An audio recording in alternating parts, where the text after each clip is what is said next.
To data science and machine learning course. Previous session तक हमने unsupervised learning के हवाले से बात की और अगर मैं बात करूं अनसुपरवाइज लर्निंग में तो हमने ना सिर्फ क्लस्टरिंग पढ़ी बल्कि उसके बाद हमने एसोसिएशन रूल के अंदर तीन वो इंपॉर्टेंट एल्गोरिथम पढ़े जो सबसे ज़्यादा फ्रिक्वेंटली मशीन लर्निंग या फिर डेटा माइनिंग के अंदर इस्तेमाल होते हैं। नाउ अब मूव कर रहे हैं मशीन लर्निंग के आखिरी उस पार्ट की तरफ जिसे हम कहते हैं रीइंफोर्समेंट लर्निंग। तो एज अ नेम सजेस्ट आप इसमें देख रहे हैं कि एक ऐसी टेक्निक जिसके ज़रिए से आप मशीन को ट्रेन कर रहे हैं कि वो अपनी मिस्टेक्स के ज़रिए से क्या करे, सीखे। ठीक है,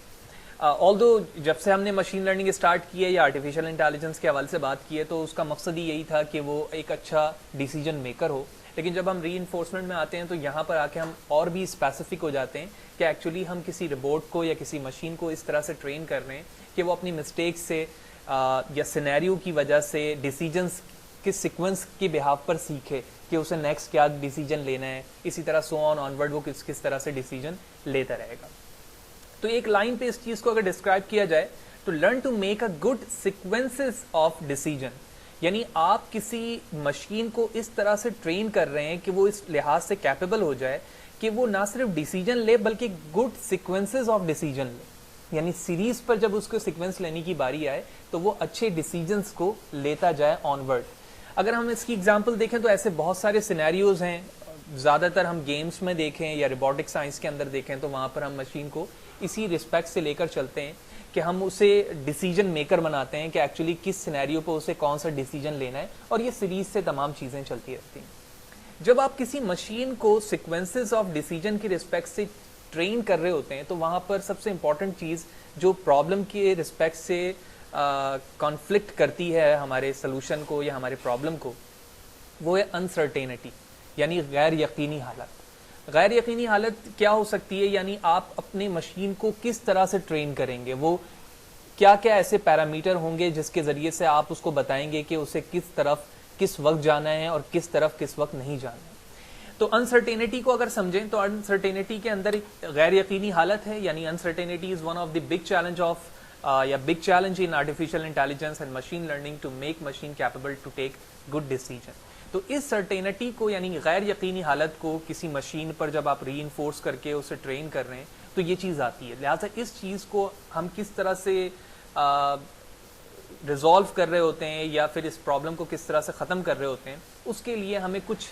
पैरामीटर्स की ज़रूरत है, यानी ऐसी ट्रेनिंग की ज़रूरत है जिसमें हम उसको रिवॉर्ड भी दें, उसको पनिशमेंट भी दें, उसको एक इन्वायरमेंट भी दें, उसको एक स्टेट भी दें। ठीक है, तो ये तमाम वो पैरामीटर हैं जिसके ज़रिए से हम अनसर्टेनिटी को क्या कर रहे होते हैं, घटा रहे होते हैं या कम कर रहे होते हैं। तो ये एक सिंपल सी डेफिनेशन है, क्योंकि अभी तक तो हमने देखा था कि series of good decision making क्या है और रीइंफोर्समेंट के अंदर एक्चुअली हम करते क्या हैं। तो स्लाइड पे बताया जा रहा है कि reinforcement learning is an area of machine learning concern with how software agent ought to take action in an environment, यानी जो एजेंट है, एजेंट विच मीन जो काम करने वाला है जिसको हमने ट्रेन किया है, वो इन्वायरमेंट में किस तरह से एक्शन ले रहा है। इन्वायरमेंट से मुराद है जहां पर वो हमारा एजेंट मौजूद है, वहां पर जो काम करेगा। तो so as to maximize some notion of cumulative reward, यानी यहाँ से जब वो काम कर रहा होगा तो हम किस तरह से उसको ट्रेन करेंगे कि वो मैक्सिमम नंबर ऑफ रिवॉर्ड ले सके, यानी कितने दफ़ा वो सही डिसीजन ले रहा है, तो हर डिसीजन पर, गुड डिसीजन पर हम उसे एक रिवॉर्ड दे रहे हैं, एक इनाम दे रहे हैं। Reinforcement learning is one of the three basic machine learning paradigm alongside supervised learning and unsupervised learning, यानी कि 3 पैराडाइम में से ये एक है जिसमें हम सुपरवाइज लर्निंग भी देख चुके हैं और अनसुपरवाइज लर्निंग भी देख चुके हैं। अब ये तो चीज़ें हमें समझ में आ गई कि एजेंट क्या है, एनवायरमेंट क्या है, रिवॉर्ड क्या है। इस चीज़ को अब हम एक इमेज के जरिए से समझते हैं कि एक्चुअली अगर मैं किसी मशीन को ट्रेन कर रहा हूँ तो एजेंट इसमें कौन सा है, एनवायरमेंट कौन सा है, रिवॉर्ड से क्या मुराद है, वो चीज़ें अब हमें बेहतर तरीके से समझ में आएंगी।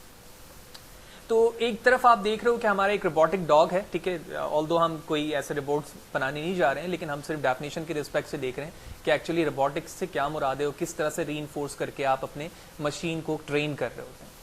तो दूसरे साइड पर हमारे पास एक इन्वायरमेंट है जहां पर हमारा जो एजेंट है, जो रोबोट है जिसको आपने ट्रेन किया है, वो मौजूद है। वो कोई एक्शन परफॉर्म करेगा, अगर आप वो सही एक्शन करता है तो आप इसको रिवॉर्ड देंगे। Reward in term of numeric form भी हो सकता है, यानी आप उसको नंबर अलॉट करेंगे कि आपकी परफॉर्मेंस सही थी। और अगर वो इनाम का हकदार नहीं है, फॉर एग्जांपल उसने सही डिसीजन नहीं लिया, तो हम उसको पनिश करेंगे, ठीक है, ताकि वो नेक्स्ट टाइम उस चीज़ को याद रखे कि मुझे ये चीज़ दोबारा दोहरानी नहीं है, इस एक्शन के मुताबिक मुझे ये डिसीजन नहीं लेना है, और स्टेट उसकी वो परफॉर्मेंस है जो वो वहाँ पर कर रहा है। तो उन्हीं पैरामीटर्स को नीचे बताया जा रहा है कि इन्वायरमेंट से मुराद है physical world in which the agent operates, यानी जिस जगह पर एजेंट अपना काम कर रहा है। स्टेट क्या है? करंट सिचुएशन, जो सिचुएशन है जहां पर एजेंट मौजूद है, जो उसकी करंटली वर्किंग है इन सिंपल वर्ड, वो उसकी स्टेट कहला रही है। रिवॉर्ड से मुराद फीडबैक है कि आपने जो ट्रेनर है जो उसको ट्रेन करने वाला है वो उससे क्या दे रहा है।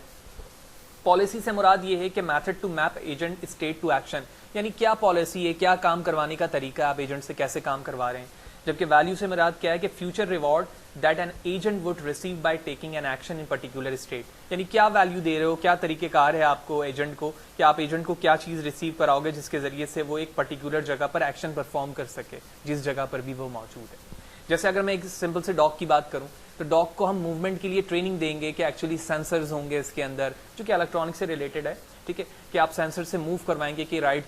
तरफ कोई चीज अगर वो आगे जा रहा है और कोई हर्डल्स हैं सामने, तो उसको इस हर्डल से कितने डिस्टेंस पर रहते हुए मूवमेंट अख्तियार करनी है, ठीक है। उस हर्डल से अगर वो टकराएगा तो जाहिर सी बात है फिजिकली भी चीजें खराब होंगी और हमारा रोबोटिक जो वर्किंग है यानी रीइंफोर्समेंट लर्निंग की वर्किंग है वो मुतासिर हो रही है क्योंकि वो उस हर्डल से क्यों टकरा रहा है। तो हमने कुछ पैरामीटर्स देख लिए जो रीइंफोर्समेंट के अंदर मौजूद है। अब हम समझते हैं कि टाइप ऑफ रीइंफोर्समेंट क्या हो सकती है। तो टाइप ऑफ रीइंफोर्समेंट के अंदर हमारे पास रीइंफोर्समेंट लर्निंग पॉजिटिव वे में भी हो सकती है और नेगेटिव वे में भी हो सकती है, ठीक है। पॉजिटिव वे में बताया जा रहा है कि positive reinforcement is defined as when an event occurred due to the particular behaviour, यानी किसी खास वजह से कोई इवेंट क्या हुआ, अकर हुआ है, यानी कोई सिचुएशन पैदा हो गई किसी खास वजह से, increase the strength and the frequency of the behaviour, उसकी वजह से क्या हुआ, ना सिर्फ उस चीज की ताकत बढ़ी बल्कि बिहेवियर की फ्रीक्वेंसी में भी क्या हो गया, इजाफा हो गया। In other word it has a positive effect on a behaviour, जिसकी वजह से जो आपका पर्टिकुलर ऑब्जेक्ट है जिसपे आप रीइंफोर्समेंट मेथड अप्लाई कर रहे हो, ठीक है, या कोई भी प्रॉब्लम है, उसमें क्या हुआ, जो पॉजिटिव इफेक्ट था उसमें इजाफा हुआ, ठीक है, पॉजिटिविटी में उसका इजाफा हुआ है। इसके एडवांटेजेस भी हो सकते हैं, डिसएडवांटेजेस भी हो सकते हैं। यानी पहले एडवांटेजेस में बताया जा रहा है कि इसकी परफॉर्मेंस क्या होगी, मैक्सिमम होगी, और जो सस्टेन चेंज है लॉन्ग पीरियड के लिए हो सकता है जो चेंजेस उसमें रहेंगी। और इसी तरह डिसएडवांटेजेस में बताया जा रहा है too much reinforcement can lead to overload of state which can damage the result, यानी जाहिर सी बात है जब आप उस पर बहुत सारे लोड अप्लाई करोगे तो उसकी वजह से उसके स्टेट डैमेज हो सकते हैं, उसके रिजल्ट में क्या हो सकती है, खराबी आ सकती है, क्योंकि जाहिर सी बात है आप उसमें मुसलसल क्या कर रहे हो, पॉजिटिविटी को बढ़ा रहे हो, पॉजिटिव रिवॉर्ड को दे रहे हो या पॉजिटिव इन्फोर्समेंट को क्या कर रहे हो, कंटिन्यूसली चेंज कर रहे हो। इसी तरह नेगेटिव में क्या हो जाएगा कि negative reinforcement is defined as a strengthening of a behaviour because a negative condition is stopped और अवॉइडेड, यानी डायरेक्टली ये किस चीज को जाहिर कर रहा है कि आपके उस बिहेवियर से उसकी ताकत में तो इजाफा हुआ, ठीक है, क्योंकि नेगेटिव कंडीशन की वजह से आपकी जो रोबोट था या आपकी वो ऑब्जेक्ट जिसमें आपने रीइंफोर्समेंट अप्लाई किया था वो या तो रुक गई है जिसकी वजह से उसकी कंडीशन फॉल्स हो रही है, या वो किसी खास कंडीशन को अवॉइड कर रही है, ठीक है। तो इसकी वजह से भी मुख्तलिफ एडवांटेजेस हो सकते हैं, उसके बिहेवियर में इजाफा हो सकता है, ठीक है, उसकी परफॉर्मेंस क्या हो सकती है, किसी स्टैंडर्ड पर मिनिमम हो सकती है। और इसी तरह डिसएडवांटेज के अंदर बताया जा रहा है कि it only provides enough to meet up the minimum behaviour, तो मिनिमम बिहेवियर में क्या होगा, वो एक इनफ पॉइंट पे जाकर उसको वो चीज़ प्रोवाइड करेगी। तो ये चीज़ें इस लेवल पर समझना थोड़ा सा क्रिटिकल है क्योंकि अभी तक हमने कोई एल्गोरिथम नहीं देखे हैं, लेकिन इन सिंपल वर्ड में बात करूं कि ये दोनों ही हमारे मशीन के लिए क्या हैं, बेहतर हैं, क्योंकि जब आप किसी मशीन को ट्रेन कर रहे होते हैं तो समटाइम आपको वो ट्रेनिंग पॉजिटिव वे में भी लेकर चलनी होती है और नेगेटिव वे में भी लेकर चलनी होती है। तो जो फ़ायदे हैं या जो एप्लीकेशन है जो डेली लाइफ पर आप देखते हो कि रीइंफोर्समेंट लर्निंग के ज़रिए से इस्तेमाल हो रही हैं, उसमें सबसे बड़ा जो किरदार है वो रोबोटिक का है, ठीक है, जिसमें बहुत सारी इंडस्ट्री ऐसे रोबोटिक को इस्तेमाल करती है जो कि ट्रेन होते हैं रीइंफोर्समेंट लर्निंग के बिहाफ पर, ठीक है, और उसके ज़रिए से कुछ ऐसे काम कर रहे होते हैं जहाँ पर हमें हैज़र्ड्स यानी हादसात का खदशा होता है कि इंसानी जान ज़ाया ना हो जाए, तो वहाँ पर हमें ऐसी मशीनों का इस्तेमाल करते हैं। और इसी तरह ये डेटा प्रोसेसिंग के अंदर भी इस्तेमाल हो रहा है मशीन लर्निंग के, और इसी तरह से आप कोई ऐसी मशीन भी क्रिएट कर सकते हो जो रिक्वायरमेंट के हिसाब से स्टूडेंट को ट्रेन कर सके, ठीक है। इसकी एक और बेहतर एग्जांपल ये है कि ये इसी तरह जो ऑपरेशंस हैं जो क्रिटिकल सिचुएशन के होते हैं वो भी रिमोटली किसी मशीन के ज़रिए से आप किए जा रहे हैं, जिसको रिमोटली कोई दूर से या दूसरे कंट्री से डॉक्टर रिमोटली उसको एक्सेस करता है और उसके बाद वो किसी और कंट्री में उस रिपोर्ट के ज़रिए से कट कर रहा होता है, किसी खास डिजीज़ को ऑपरेट करवा रहा होता है रोबोटिक के ज़रिए से, जिसके अलग कुछ एडवांटेजेस भी हैं और डिसएडवांटेजेस भी हैं। एडवांटेजेस ये है कि वो जितना एरिया कट करना होता है वो सिर्फ उतना ही स्पेसिफिक एरिया कट करता है, जबकि मैनुअली अगर डॉक्टर की भी बात की जाए तो थोड़ा सा ज़्यादा या कम कर सकता है, ठीक है। और डिसएडवांटेजेस भी हैं, ज़ाहिर सी बात है, ह्यूमन के एरर करने की चीज़ें अलग हैं, लेकिन मशीन अगर किसी वजह से वहाँ पर ख़राब हो जाती है या उसकी एक्यूरेसी डाउन होती है तो इंसान की जान का ज़ाया होना भी मुमकिन है। तो बहुत सारी चीज़ें हैं जो आप डिफरेंट आर्टिकल्स में देख सकते हैं जिसके हवाले से तफसील बताई जाती है। अब बात करते हैं कि एक्चुअली इन दोनों में फ़र्क क्या है, जो आप सुपरवाइज लर्निंग में पढ़ रहे थे या रीइंफोर्समेंट में अभी अपने डेफिनेशन पे देखा। तो एक बेसिक सी डिफरेंस है। Reinforcement learning is all about making decision sequentially, ठीक है। जो रीइंफोर्समेंट लर्निंग है उसमें जो डिसीजन है वो सिक्वेंशली ली जा रही है, जैसे हमने देखा। In simple word we can say that the out depend on the state of the current input, ठीक है। जो आउटपुट है आपका वो करंट स्टेट पर क्या करता है, बेस करता है, जिस स्टेट पे उसके बाद ही वो आगे डिसीजन लेगा। And the next input depend on the output of the previous input, यानी जो नेक्स्ट स्टेज होगा वो प्रीवियस वाले आउटपुट पर क्या कर रहा है, बेस कर रहा है। क्योंकि डिसीजन मेकिंग इसी तरह से होगी कि पहले स्टेप से सेकंड पे गए, सेकंड में थर्ड पे जाने के लिए बेस कर रहा है उसका प्रीवियस स्टेट कि वो प्रीवियसली कहाँ मौजूद है। जबकि in supervise learning the decision is made on the initial input और the input given at the start, यानी सुपरवाइज के अंदर ये क्या होता है, डिसीजन वो स्टार्टिंग पॉइंट से शुरू होता है कि स्टार्टिंग पॉइंट एक्चुअली किस वैल्यू के जरिए से शुरू हुई और उसका स्टार्टिंग स्टेज क्या है, और उसी पर ऑनवर्ड वो बेस कर रहा होता है। जैसे कि हमने सुपरवाइज में रिग्रेशन पे देखा और क्लासिफिकेशन पे भी देखा कि वो स्टार्टिंग वैल्यू पे बेस कर रहा था और बेस्ट फिटेड लाइन भी उसी पे चली और तमाम चीज़ें ऑनवर्ड उस पर काम कर रही थी। जबकि in reinforcement learning decision is dependent, so we give label to sequence of the dependent decision. तो डिसीजन पर ये डिपेंड करता है, यही वजह है कि हम उसको एक सीक्वेंस ऑफ क्या देते हैं, डिपेंडेंट डिसीजन देते हैं। कि स्टार्टिंग स्लाइड पर भी हमने ये बताया था कि रीइंफोर्समेंट के अंदर हम कर क्या रहे हैं कि अपनी मशीन को कैपेबल कर रहे हैं ताकि वो सीक्वेंसेस ऑफ डिसीजन ले सके, और यही चीज़ यहाँ पे बताई जा रही है। जबकि सुपरवाइज लर्निंग में बताया जा रहा है कि supervised learning the decision are independent, वहाँ पे डिसीजन क्या है, किसी पे डिपेंड नहीं कर रहा है बल्कि वो इंडिपेंडेंट है of each other, so label are given to each decision.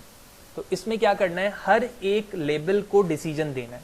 क्योंकि हर एक डिसीजन दूसरे से क्या है, इंडिपेंडेंट है। लेकिन रीइंफोर्समेंट में सारे डिसीजन एक दूसरे से क्या कर रहे हैं, डिपेंड कर रहे हैं। यही वजह है कि हम उसको क्या कह रहे थे, सीक्वेंसेस ऑफ डिसीजन कह रहे थे। जैसे कि आप किसी गेम में भी देखते हैं, ठीक है। जैसे मैं चेस की गेम की बात करूं, रीइंफोर्समेंट के अंदर है, जब ये पहली दफ़ा रोबोटिकली यानी रीइंफोर्समेंट बेस पर चेस का गेम बना तो उसने उस वक्त के वर्ल्ड चैंपियन, चेस चैंपियन को क्या किया, हराया, ठीक है। तो इसमें डिसीजन क्या है, एक दूसरे पर बेस करते हैं, यानी अगर ये जो क्वीन है, ठीक है, या दूसरे जो उसके अंदर कैरेक्टर मौजूद हैं, वो अगर आगे जाएंगे तो उसके बाद नेक्स्ट डिसीजन उसका क्या होगा, वो पहले वाले आउटपुट पर बेस कर रहा है, यानी पहली ये चीज़ कहाँ मूव हुई थी उसके बाद आगे मूव कर रहा है। जबकि ऑब्जेक्ट रिकॉग्निशन के अंदर हर चीज़ बेस नहीं करती बल्कि हर चीज़ अलग लेबलिंग हुई हुई है। जैसे अगर मैं किसी खास ऑब्जेक्ट की बात करूं, किसी फेस रिकॉग्निशन की बात करूं, ग्लास रिकॉग्निशन की बात करूं, तो हर एक पार्ट उसका अलग अलग